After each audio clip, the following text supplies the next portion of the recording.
Tended to her fully upright and locked position. Oh, wait a minute. Ladies and gentlemen, please take your seat and buckle up. Seat backs and tray tables in their full upright position. It's another episode of Skip Happens. A view from 30,000 feet. From the first music lesson to the first paid gig to signing the deal, it's the journey that is the life of an artist. Now, here's your captain and co-captain, a.k.a. your hosts, Skip Clark and Deb Lamphear. There you go. Look at our fingers almost met. I know. We're getting good. That's pretty good. Hello, everybody. Welcome to another edition of Skip Happens. You never know what's going to happen. That's why we call it Skip Happens. My name's Skip Clark, the host. Of course, like the big guy said, that's Deb Lamphear. And, we're going north of the border tonight. I like this. I like this. And some of the best country music comes out from our neighbors to the north. We're talking Canada. We're talking Saskatchewan. I'm lucky I can say, I don't even know. Did I say that right? Saskatchewan. Is that how you say it? I'm amazed you did. You nailed it. I'm amazed. I'm amazed with myself that I was able to do that. I want you all to say hi to my new friend, Justin LaBrash. Is that how you say it? Yeah, it's spelled like it sounds. Okay, LaBrash. I like it. How are you? Very nice. I'm good. How about you guys? We're doing well. We're south. You're north. Actually, you'd be north and like west, right? Yeah. Saskatchewan's like quite a bit west. We're like right above Montana. Yeah, that's a ways. And Deb's thinking. I'm thinking. I don't have a map anymore. Well, let's see. It's probably big time ski country up there, then, right? Sorry, no, we're flat. Saskatchewan is the flattest prairie you'll see. See, this is why I didn't do very good in social studies geography unit. I just that's we're just a little east of the Rockies. That's nice. That's our neighbors. But Saskatchewan, we have some skiing of little tiny hills that takes you about 10 seconds to get down. That's all. I'm going to play a little bit of this, and then we're going to get into the conversation here. Here we go. Listen. When we were coupon clipping, a box went sipping, just dreaming about somehow someday we buy our own place. We were crazy broke, living on love, and maybe it wasn't so bad when we were all we had. 'Cause there's something about having nothing. It makes you see you got all you need. Little things life is free. There's something and it's simple. It's all that barely getting by. Made those Sunday drives and nights feel like that. Sorry, my phone's going bonkers. You can hear it. You're ruining the song. You're ruining the song. My volume, see, this is why it Skip Happens. I know, but there was something about nothing. And right there, everybody, as you watch this, and like I say, we get a little crazy, but that's the artist right there, Justin LaBrash, Saskatchewan, Canada, Canadian country artist. And of course, that's the most recent effort. That just dropped, right? Not too long ago, Justin? Yeah, you bet. Just, not even a month and a half ago, I guess. Oh, wow. Tell us a little bit about that. And we're going to get into you a little bit. Tell us about the song that's out right now. Yeah, thanks. This one, I wrote it on my last trip to Nashville before the world went crazy for a little bit there. And we were just sitting in the writer's room, me and a guy named Joey Ebach. And we were chatting and kind of started, thinking back to when we started songwriting and how there was something kind of nice about not knowing some things that you learn along the way. Like when you write with enough people, you start to learn specific structures and rhyme schemes and everything. And we were saying that it's kind of nice not knowing that at times. And one of us said, there's something about nothing. It just kind of went there. You from go. there. Yeah. There you go. How often does that happen? I know Deb can chime in too. Is the fact that we talk to so many different artists and they say, yeah, we got together and we sat down, we had a beer or something, we were talking, and somebody says one thing, like something about nothing. That's a song. That's it. That's what they do. It's a word. It is. I think we just had that last night too, right? Whiskey wears off or something, or I love it till the whiskey wears off. That was like a thought, and then boom, there was a song. So there you go. And that is talent, actually, to be able to do that. Exactly. Well, no, it definitely is. How often, Justin, do you get to Nashville? How often do you get to make a visit? I tried to get there at least twice a year if I could, for a few weeks at a time. And now that our border is open and easier to that's right. cross and everything, I'm excited about that. We're hopefully after this touring season, we'll be able to get back to that and actually take a trip. Maybe the next single, actually be able to visit some stations and some people down south. Because this time it was interesting. The only way I could actually talk to people was over the phone or like this online. And I'm definitely a handshake kind of guy, so I'm excited to do it face to face. Awesome. I know they had to suck with the border being, closed like that and not being able to expand yourself to, where you need to be also here in the 50 states or 49 states that, to be able to do that. Yeah, the crazy. whole pandemic must have been a big setback for you in that regard. It was, and it was interesting working around both restrictions and just recommendations and whatever. And especially, I'm sure it was similar in the States where each province up here had different kind of ideas of what they should be doing and different restrictions. And so we were kind of trapped just to our one province for the last 2 years for shows. We did okay. We did actually drive-in concerts. We did 2 drive-in concert tours. Oh, that's cool. Yeah, it was super cool. It was fun. It was nice to do something different and actually be able to play, because there was nothing else going on really for on and off, and then things would shut down again and whatever. But for the most part, that was all we could do. And so I'm grateful that we were able to do that and still be able to go out and play for people and see some people. But man, am I excited for this summer to actually play for live people and not just windshields. Well, that's a good way to put it. Yeah. And for more than one night, I'm sure, in a row, you'll get to play. And it's nice because, and now we're planning, runs out to British Columbia and Alberta, and actual road trips and runs of shows, which is really nice. So I'm excited. What first got you into music, Justin? That's a good question. I guess like growing up, my parents always made sure I was in some sort of music lesson. They said they made a deal with me that it didn't matter what it was I could pick, but I had to pick a sport and an instrument every year, and it could change every year. Whatever, like if I didn't like the last one, I could pick a different sport, whatever. And so I think my very first instrument that I tried was cello. And that was just a terrible idea. It's hard to carry around too. I wouldn't want to do that. That's too much work. Yeah, like it just was not for me. So then I tried a few other instruments, and I ended up taking about 8 years of classical violin. Okay. And then from that, just picked up guitar and started songwriting when I was about 10 or 11, and just kind of snowballed from there. And how long ago was that? You say 10 or 11. You don't have to give out your age. I'm just kind of curious. No worries. Yeah, I'm 22, so oh my God. I guess I've been writing for forever. 11 years. Yeah.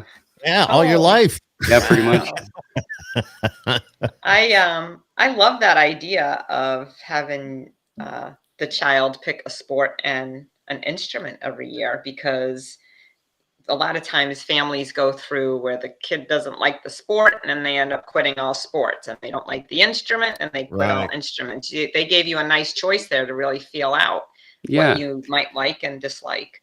Well, and then, middle of the season, I say, Mom, Dad, I don't like this. Well, you picked it, so sorry, it's your fault. and you learned how to make decisions, which is another really good lesson. Yeah, so I'm really happy they did that. I'm really glad they involved me in music, because I kind of had a chance of making a living at music, but I was not going to be an NHL star by any means. So, talking about NHL, I would assume that would be the sport because of where you are. It's one of the big ones. Yeah, Throughout my childhood, I played basketball, baseball, hockey, curling. I even rodeoed a little bit. I rode Whoa. steers. Back up. Curling? Curling. You did Oh curling. yeah, love curling. I'm just totally amazed with that. It sounds crazy, but when I watch it on TV, when I first saw it, I'm like, what is this? This is boring. Then all of a sudden these leagues started popping up, curling leagues, and they're on ice, they're doing this, and everybody was getting into it. And I'm like, wow, that's definitely different. It's a game. Before I started playing it as a kid, I had no interest in watching it whatsoever.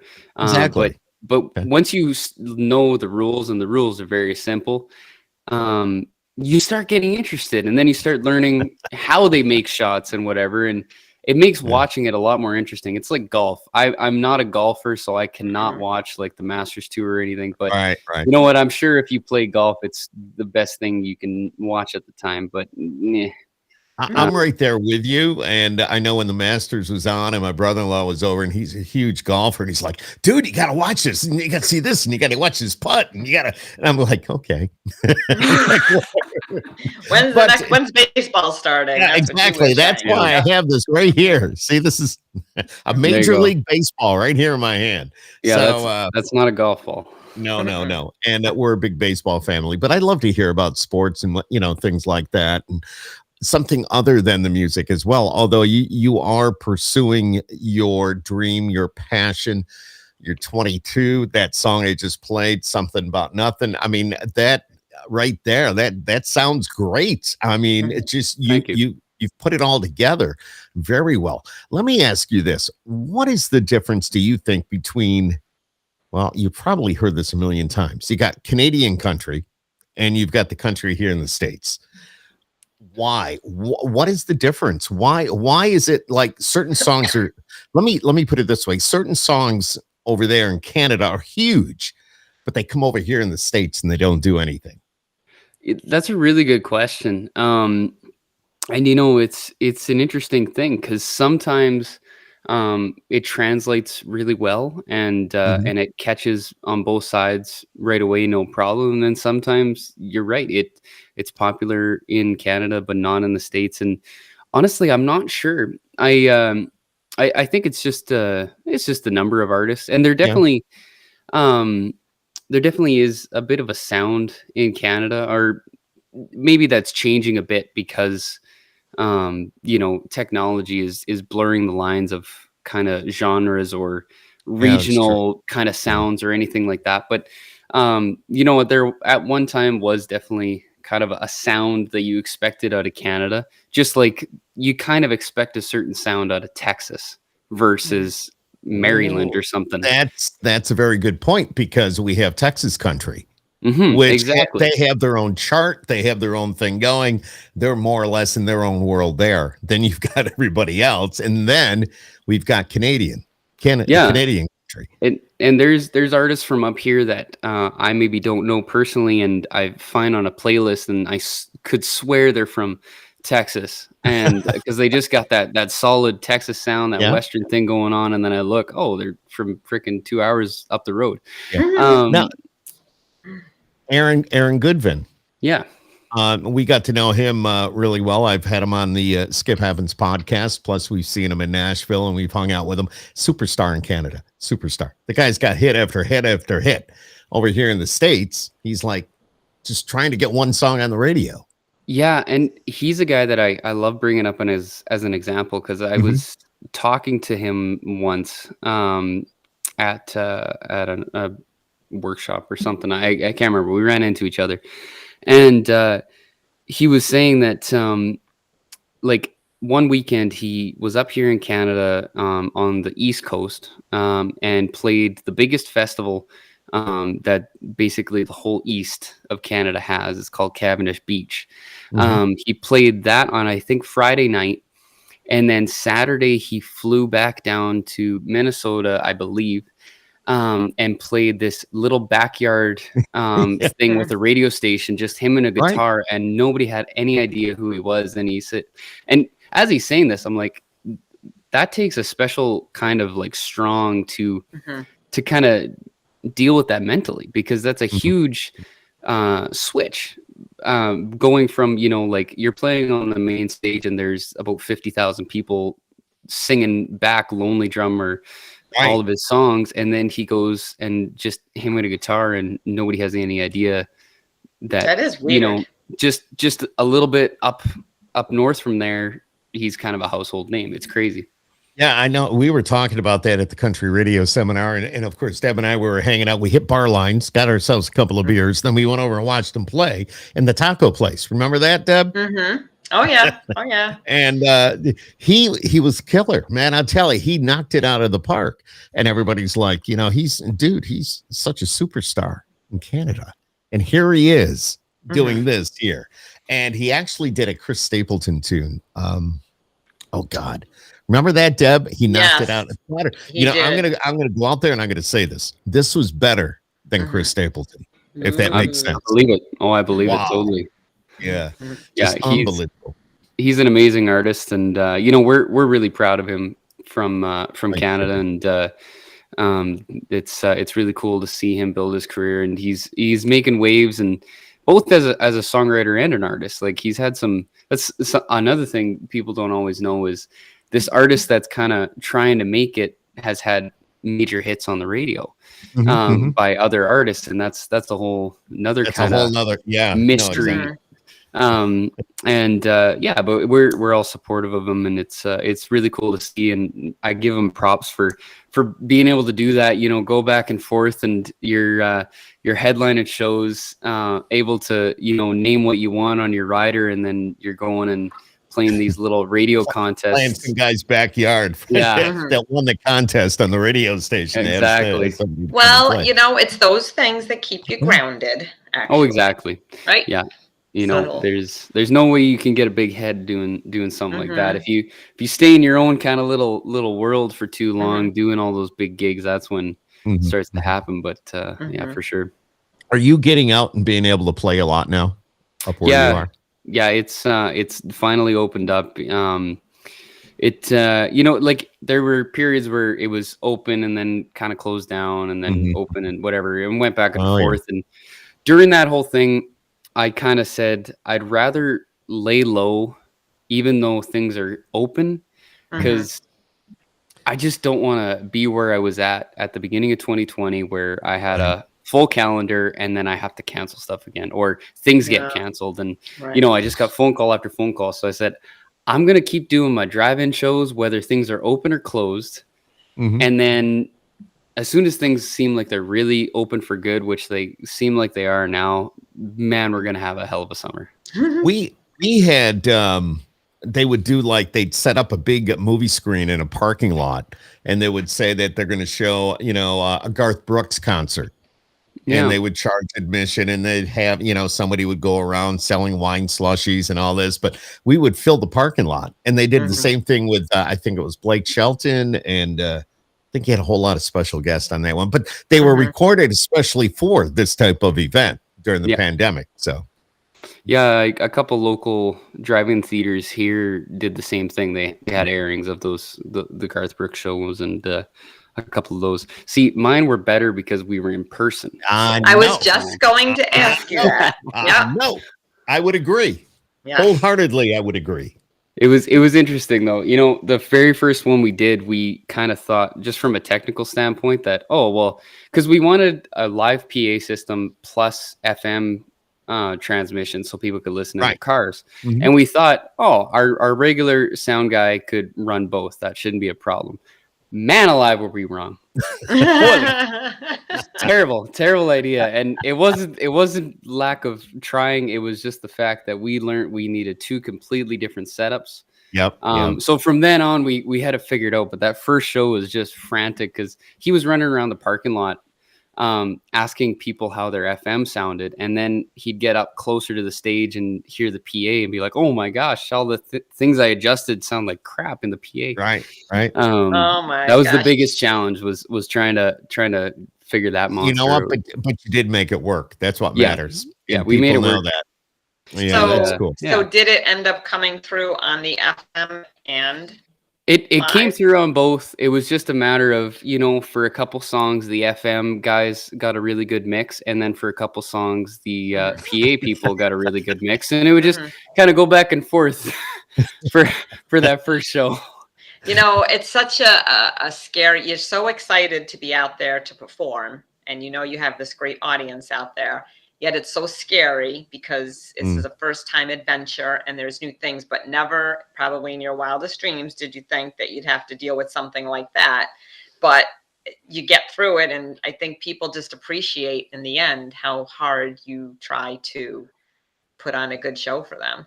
Yeah, So, and but that's the lovely thing about being the artist was I was completely blissfully unaware that any of this was happening until we got off stage.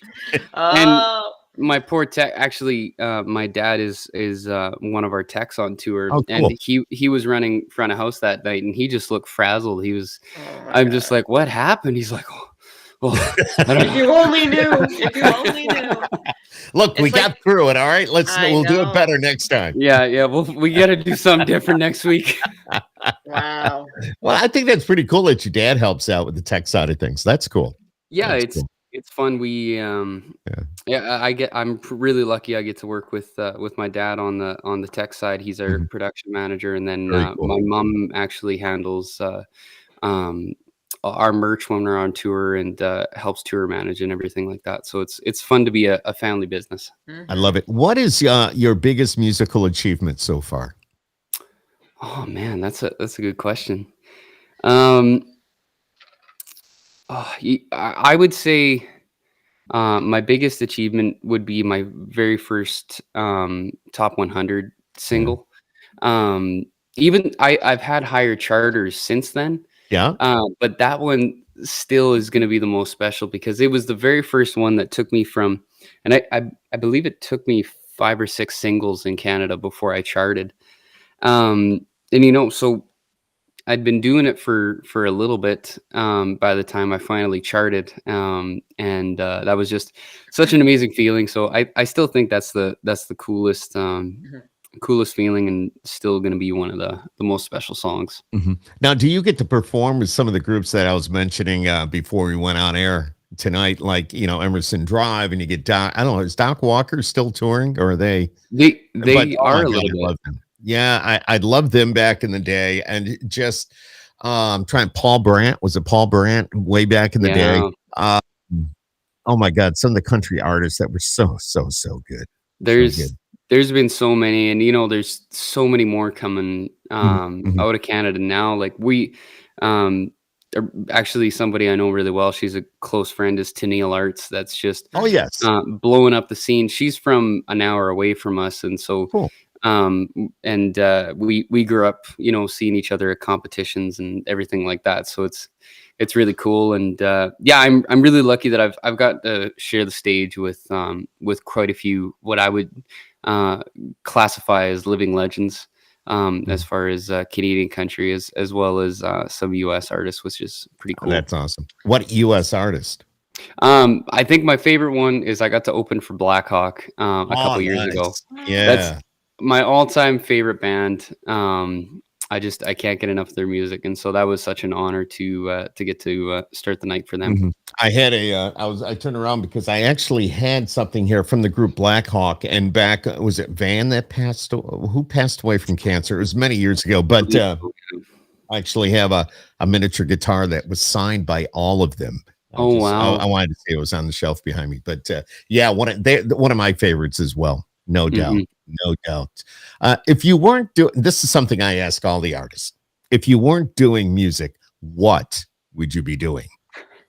Well, the answer to that is actually something that I do. Is I would be a rancher, because I do run cows, and oh wow. That's if I'm not on the road or in the studio, then I'm usually covered in manure and just cussing a blue streak at a cow that won't go in the fence. Are you riding a horse have you seen Yellowstone with the modern day cowboy? And they're where are they? They're in Montana, and they're like herding up the cattle. See, I'm a big fan of Yellowstone. It's a very popular show in our house. It's maybe not the most accurate representation of what the daily cowboy life is. It would be really cool if it was, but it's not nearly as What do you glamorous. mean, Justin? What do you mean? But yeah, I'm actually a big show. I'm a big fan of westerns in general. So awesome. I credit Yellowstone for making cowboys cool again. And that's a great thing for me, someone who is a rancher, and when I step on stage I look like I just got off a horse. So, and that's not because of the way I'm dressed, it's just because I'm all disheveled and covered I love that, man. That's cool. Yellowstone, I watched it all. I'm waiting for the next bunch to come out, and I was a big fan of Tater. I loved her. Yes, love Tater. And one thing I learned, if somebody says they're going to take you to the train station, do not go with them. Don't get in the vehicle. From which show is that? Yellowstone. Oh, that's from Yellowstone. All right. I haven't watched it yet. There's a new show we just started watching that's on Prime with Josh Brolin, and it's kind of Yellowstone-y. It's called Outer Range. Really? It's like Yellowstone and paranormal shows meet up. It's the weirdest but that is kind of coolest strange. thing. It's a really good show so far. I think there's 4 episodes. So far it's cool. Yeah. Did you because of the pandemic and all that and not being able to go out and do what you want to do except for the drive-in shows, did you binge watch some shows? Oh yeah, tons. Yellowstone was one of them because I didn't hop on the Yellowstone train until kind of recently. It was, I was running out of things to watch. So I started watching it. I got about 2 episodes in, and my girlfriend caught the last half of the second one, and she made me restart it and then not watch anything without her after that. I know. I know that routine. My wife was the same way. It's like, no, you don't watch this. No. We watch it together. So, exactly. Yeah. And did you watch 1883? I haven't yet. We're kind of waiting. I want to now that it's all done, I want to get the Paramount Plus subscription and kind of watch my way through it. Well, you can get the 7-day free trial and watch it all in 7 days. Yeah, then you can't really binge. Exactly. I mean, there's a way you can do it if you just use your head. I could never sit that long. Oh, I love it. Explain. Let's go back to you a little bit. Your creative process when you're writing. Explain that to us. If I had one word, it would be messy. It's ever changing. So something that I do on occasion is hold songwriting clinics and workshops at high schools. And a question I always get is how do you write? Do you start with the music, the melody? Do you start with the lyrics? Do you start with an idea? And I say all of that. Like I have songs that I know started with a melody, just me playing on the guitar. I know I just came up with kind of a melody in my head driving in the car. And then there's some where, I wrote half the song or the entire song before I even picked up an instrument.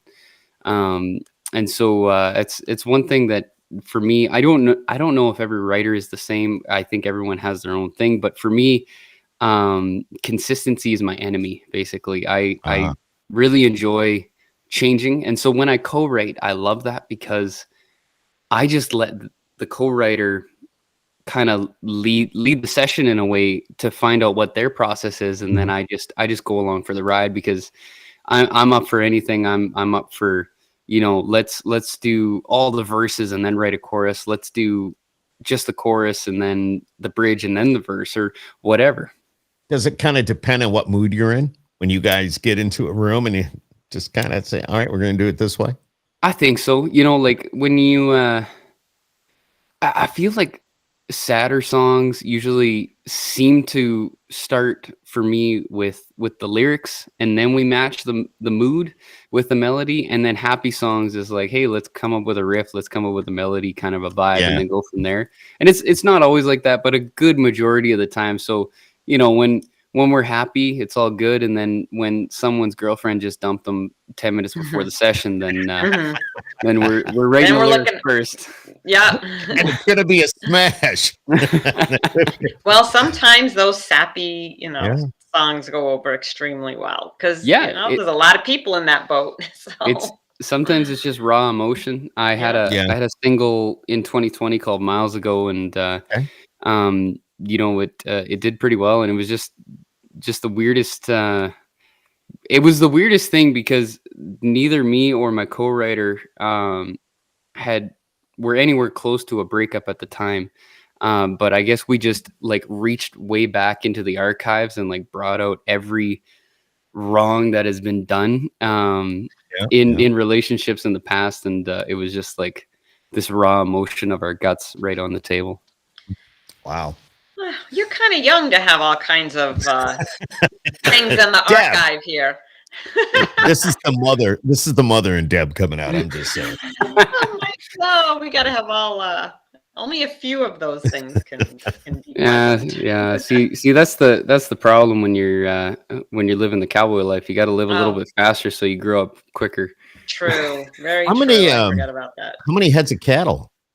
We between myself and then my girlfriend's family, I help them out too. There's somewhere between 300 and 350 Holy heads. Lord. Holy cow. So it's enough of an operation. Yeah, you like that? Holy cow. Little play on words there.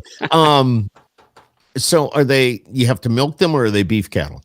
They're beef cattle. I don't work hard enough to want to be a dairy farmer whatsoever. I was going to say you're up at 2 or 3 in the morning to milk the cows, and I just can't see you being a musician and then having to go and do that. So see, if I was doing that, I would just go and milk before I'd even go to bed. Right, I'd get home, go milk, and then go to bed. That's true.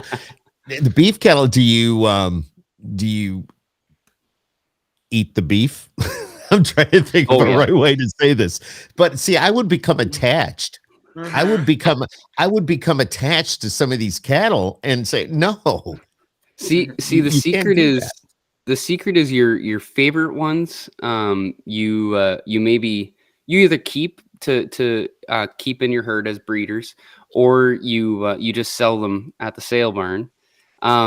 And then the ones that really just get on your nerves because they're always out and you just can't stand them, those are the ones you butcher for yourself. Because there's a satisfaction. The amount of times I chase this little frickin' here's the steak on my plate. It's wonderful. Now I eat steak. I love red meat and all that, but I can't connect those two entities in my brain, or I'll never be able to eat it again. No, so she's done. I'll be going vegetarian here soon. But no, that's a tough job. It's interesting. I like to keep life exciting, and there's been a couple times where I have to phone a guitar player to fill in because my hand got caught in a gate or something. Oh wow! Yeah, I was going to ask you about that too. Yeah, what happens if you do? Obviously, you got to call somebody if you bang up a finger or something like that. I mean, you're not going to be playing. I've played through quite a few injuries, and it's amazing what you can do with a whole lot of like anti-inflammatory gels and maybe some Tylenol, and you put tape in the right way so blood doesn't flow in to swell up the joint or whatever. But yeah, there's been a couple times where it's like I can't play. Somebody come help me, please. Oh my goodness! And you have people you have people you can call on, obviously. Yeah, for sure. And there was actually one time it's the weirdest story.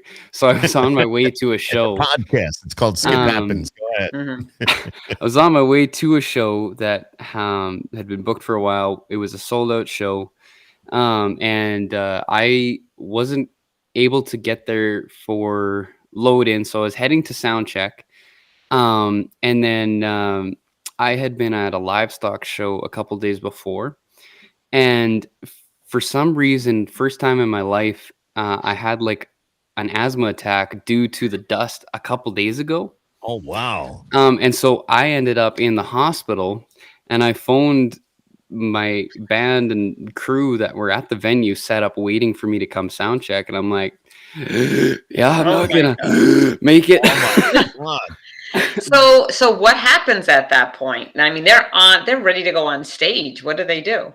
My band is a bunch of rock stars, so they were able to play the show. I was able to call a couple friends that were in town that went and did a couple songs, but the band just they just did what they did. They know what they're doing. They're pros. Wow. What a nice relationship to have, to know that you can count Trust on those them, guys. yeah. Yeah, trust them to back you up in a situation like that. I don't know how often that really happens, but that's Yeah, a great scenario, great situation. I'm a really lucky guy to have the people I get to work with in my crew. If we have somebody that was going to go see a Justin LaBrash show, what would they see? Wait, you're already laughing. Sorry. What would it be like? They would see nothing that they would expect. That's for sure. It's we get a little crazy. We like to have fun. Good. We definitely I may sound pretty country music wise, but my show was full octane rock and roll. And we go crazy, we jump around, we sometimes things break, and that's okay. And I don't know how many times I've had people say I wasn't expecting that. I'm like, to be honest, I wasn't either. It just happens. Like, I didn't know you could jump that high. I didn't either. What's your favorite song to perform? Oh, I think my favorite song is a single of mine. Actually, it's the one that charted for the very first time. Is called "We Ran Out." Okay. And I think it's almost like 4 or 5 years old now, which is crazy to think. But it was one of those songs that just took off for me. And actually, I had a show just the other night, and I had a couple of guys about my age come up to me after the show, and they said, "We Ran Out was the soundtrack to our high school years. Thank you so much for putting it out and playing it." And that's just such a cool feeling. So, like, people love to sing along to it, and people always make comments about the song. So that's one of my favorites, just because I've heard so many people that connect to it. It's called We Ran Out. We Ran Out, yeah. And I'm sure it's an awesome song, but that never did anything here in the States. Well, we didn't actually release it. Okay. I got you. Okay. This current single, "Something About Nothing," is the first time that I've ever officially released to U.S. radio, which is really exciting because it's gotten a lot of play and a lot of support, and I feel really grateful for the warm reception that I've had from U.S. radio for being my first time. The first time here in the States, but obviously not the first time in Canada. What is it like as an artist to get your music played on the radio in Canada? Is it basically the same as it is here in the States? Do you get somebody to push it to radio? And I mean, you've already had 4 or 5 singles on the radio. Yeah, this one was actually my 11th released in Canada. Holy cow! or to radio. Yeah, it's a good question, because it's actually a really evolving animal. Promoting to radio up here, the US is still kind of like what it was like 5 years ago here, and so that's what I'm familiar with. Where you hire somebody. And I tracked or promoted myself to radio for a couple years, and that was awesome because I was able to gain these relationships with these music directors and talk to them personally. And but now it's a little different. There's a whole lot of chains that own multiple stations across the country, and these chains are slowly, unfortunately, laying off quite a bit of their staff and moving towards centralized programming, and some of them even just using consultants. And so, one person is programming sometimes 20 or 30 radio stations. Well, that's happening here in the States as well. Not necessarily where I am. I am working for a guy that's not involved in one of these big chains. I determine what we're going to play and what we're not going to play. Yes, we do have a consultant, but still I have a lot of say in what we do. It works out very well. But our competitor is a huge part of a huge chain. And if somebody like yourself wants to get your music played, you have to go through somebody else in another city who's got to give it the approval. And they'll say, okay, yeah, we'll play it on all of our stations, or we're not going to play it at all. And personally, I don't like it. And it doesn't give people like you as an artist and you starting out here in the States now already. And I do apologize not knowing that you had 11 singles. No worries. Released to Canadian. No worries at all. I mean, I'm like blown away. I knew you had a few, but I didn't realize it was 11. I should have done my homework a little bit better. No So I worries. apologize for that. But just you deserve that chance to be heard. And just because one guy's or one man or woman's going to, make the decision for how many radio stations, that's bullcrap. Well, plus there's no personal touch there either. Get me going about this. Yeah, and you do lose the local connection because if someone 2,000 miles away is picking music for your town, they don't know what the local sound and the exactly. They have no idea what's going on in my town. They have absolutely no idea, or even the taste of music that maybe the majority of the people around here like. So, exactly. Yeah. Wow, dude. So it's unfortunate, but that is the way it's kind of going. And everybody that I know in radio is not a fan of it. Even the people that maybe are keeping their jobs because their workload is getting even harder. And a friend of mine was music director in one city. And then within a week, he, I think, is now doing 5. And each one of those extra 4 that he started doing, there was a music director that lost their job that he knew, friends of his, it's just terrible. It's terrible. Absolutely. Absolutely terrible. What is, Justin, what is the best advice you've ever been given? The best advice, I think I have 2. So one, I was getting ready to go out on stage to open for an artist who is just an absolute legend up here by the name of Charlie Major. Okay. And he was huge back in the 90s. And I was the MC was out there introducing me, and I was just kind of standing there waiting to walk on stage. And all of a sudden, out of the darkness, I didn't realize he was there doing something with his guitar. Comes Charlie Major, and I freeze a little bit because I'm like, well, and he's like, "Oh, you're Justin. You're the opener, eh?" And I'm like, "Yeah.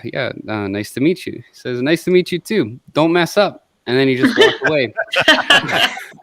All right, let's get my nerves all straight now after that one. Oh yeah, I feel great now. Thanks, Charlie. So that's a good one. But also, I think the best one is, just kind of stay out of the politics and the BS that's in the industry, because everybody that I know that participates in that, they lose their way, or they lose their momentum pretty darn quick. Yes. And so I've really worked hard to, I love everybody in the industry, and it is like a big family, especially up here in Canada. It's a very small industry, and I love each and every one of them, but I will not participate in bashing other artists or, this bitch fest about, oh, he said, she said. No. That's right. One thing that I just don't want to do. And anybody that I know that's really made it, they're all super nice people, and they refrain from that too. And so that's always a good tell. Like you're not going to hear Garth Brooks badmouth anybody. I love it because here you are, 22, and you're talking like that. That's awesome.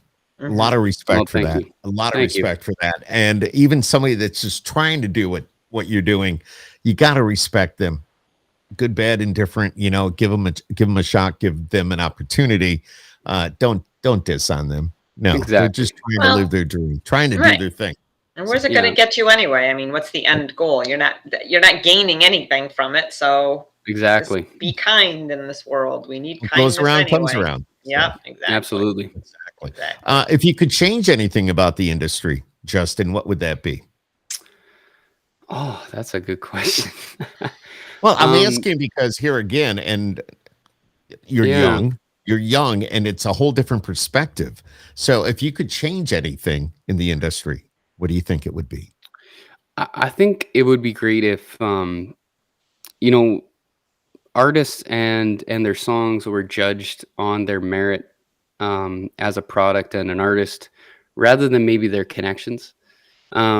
Here in Saskatchewan, we just had our Saskatchewan Country Music Awards, and no disrespect to the winners because they absolutely deserve it. But award shows, no matter which award show, it always reminds me that sometimes maybe not the most deserving wins. It's whoever happened to get the most votes at the time. And that didn't happen this year by any means. It's just award shows remind me of that. You know, there's always a controversy, even, you know, Oscars or Grammys or whatever. There's always that, and that's again that's politics. And so I do kind of wish that maybe there was that taken out, that I'm just gonna support them because I know them for whatever reason. I'm not actually gonna take the time and look at each of these artists because of and look at their songs and their products. Right. Have you been able to go to the CCMAs? Yeah, I've been to the CCMAs quite a few times. I love it. I'm not. I love the award show as a show. Yes. Again, I'm not a big fan of any politics involved in it, but what I do love about CCMAs is just the absolute blast it is to have this big family reunion, because everybody knows everybody, and we just invade a city for like a week, and there's just a bunch of half drunk people wandering around the city that they've never been, and trying to figure out where the next like workshop and showcase and everything is, and it's a really fun weekend. Sounds like the CMAs here in the States. So. Totally. It's just the Canuck version of the CCMA. So there's maybe a little bit more drinking. I don't know. You may be right. You may be right. What's the most trouble you've ever gotten into? We're gonna kind of shift gears here a little bit. Most trouble you ever gotten into? You done something crazy? You let the cattle out? You know, I've never. Actually, I do remember. So speaking about the sports a little bit ago, when I was a kid, I played one season of soccer, and I despised it. I absolutely despised it. And so I went and locked my mom's keys in our van, knowing that it would delay us enough that we wouldn't be able to make the game. And I was not popular that day, because what I didn't realize is that we didn't have a spare set or anything that was with my dad at work or anything. So had to call the tow truck, had to come out, had to pay for a guy to jim me open the van. And I mean, I was 5. Come on, give me a break. You're a very smart 5-year-old. Yeah, I know. Seriously. But I was just like, wait a minute. If we don't have key, we don't go soccer. Good. That's smart. That's good in my books. Did she know that you actually locked the keys in there? Oh yeah, 100%. Oh, she did. Okay. Oh yeah, she could smell through my bull crap immediately. Most moms can, right? Well, you know, when the keys just magically disappear from the bowl in the house and end up on the seat in the van 10 minutes before we're supposed to leave for the game, she's like, something's fishy here. Actually. Oh my God, I love it. I absolutely love it. You got any trophies to show? Any awards? Not really for sports. You know, I have a few kind of. Oh, for music, yeah, I do have a few awards. I know. I got to. I was lucky enough to get a couple SCMAs, or Saskatchewan Country Music Awards. And then this year, actually, I was really excited because I didn't win, but I was nominated for my first CCMA. Very cool. Yay. Thank you. They actually this year was the first year they started a category for music innovation, because the last 2 years has been crazy, and so or sorry, not this year, but last year awards. Anyways, they started this category, and I was really fortunate that my drive-in tour was actually nominated for a music innovation award. And funny enough, another drive-in tour won the award. What? Really? So I was that close. And this is where it gets sticky. So the artist's name is Brett Kissel, and he's a wonderful guy. And actually kind of a huge star up here. I love him dearly, but I have a little bit of a beef with him because he had his very first drive-in show the same day I did, in a different city, but he had a matinee, so it started like a couple hours earlier than mine. So technically he had the first one. Yeah. Mhm. But I still think I thought of it first and he just stole my idea. Yeah. You know what? Either way, though, it's all good. You did a good thing. He did a good thing. It just so happens that's the way it fell. So, you know, that's one of my my proudest moments award wise is because it wasn't just a CCMA. It was an award for innovation of how to bring music to people in a crazy time, and that's what meant the most about it to me. Yeah. Hey, not talking Canadian artists, but artists here in the States. Who do you really admire? Oh, that's a long list. Yeah, I think my top ones would have to be. I've been a huge fan of Keith Urban all my life. Okay. He's the reason that I have a guitar addiction for sure. Another artist that I can't get enough of. Whatever he puts out is Hunter Hayes. I think he's he's been laying low though. He's been laying low lately. Haven't heard much from him. Yeah, but I know he's there. He released an album last year or something like that, and then but man, whenever he puts something out, I love it.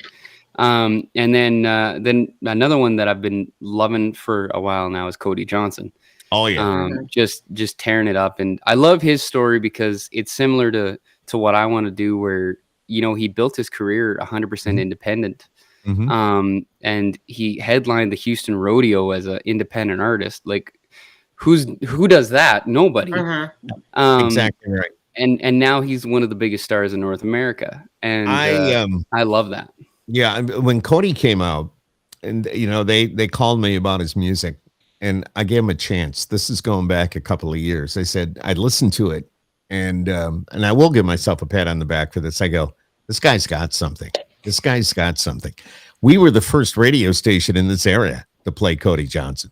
So awesome. It's just, and I get reminded of that every time I talk to the label rep. Remember, now look at him. Now look at him. He headlined the rodeo. He's doing this. He's doing that. Yeah. And so it's just knew it. And then we saw him at the CRS, the Country Radio Seminar, back in February. He came into bar lines, jumped up on stage and sang a song, and then took off. But jumped down and jumped up.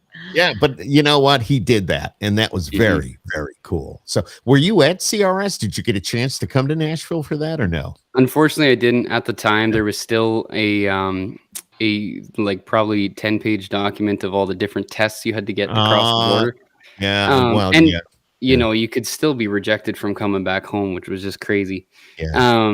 So at the time I wasn't able to. I'm hoping for next year because hopefully things are back to normal, Well, that'd be really cool if you can, because it's just a great opportunity for you to kind of reach out a little bit too. Absolutely. And I've been going for 20 plus years. I know Deb's been going for the last 15 or so. And it's just anybody is there. And it's just a great way to get to know others and to network, to meet the new artists, the well-established artists. You can, everybody's there, which is a cool thing. So yeah, for sure. It's just really, really awesome. What's next for you? Where do you see yourself in 5 years? Let me put it that way. 5 years.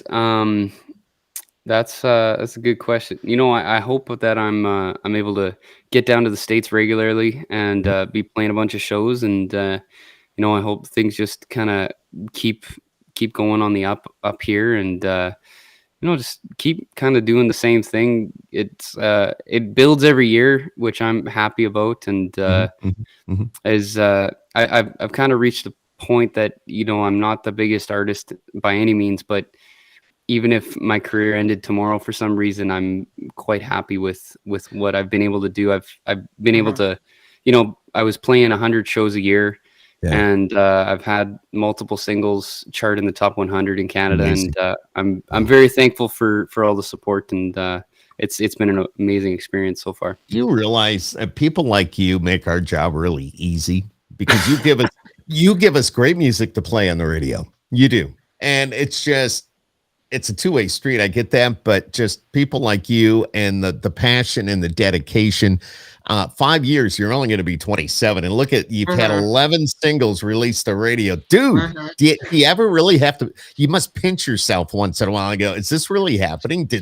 Am I able to do this?"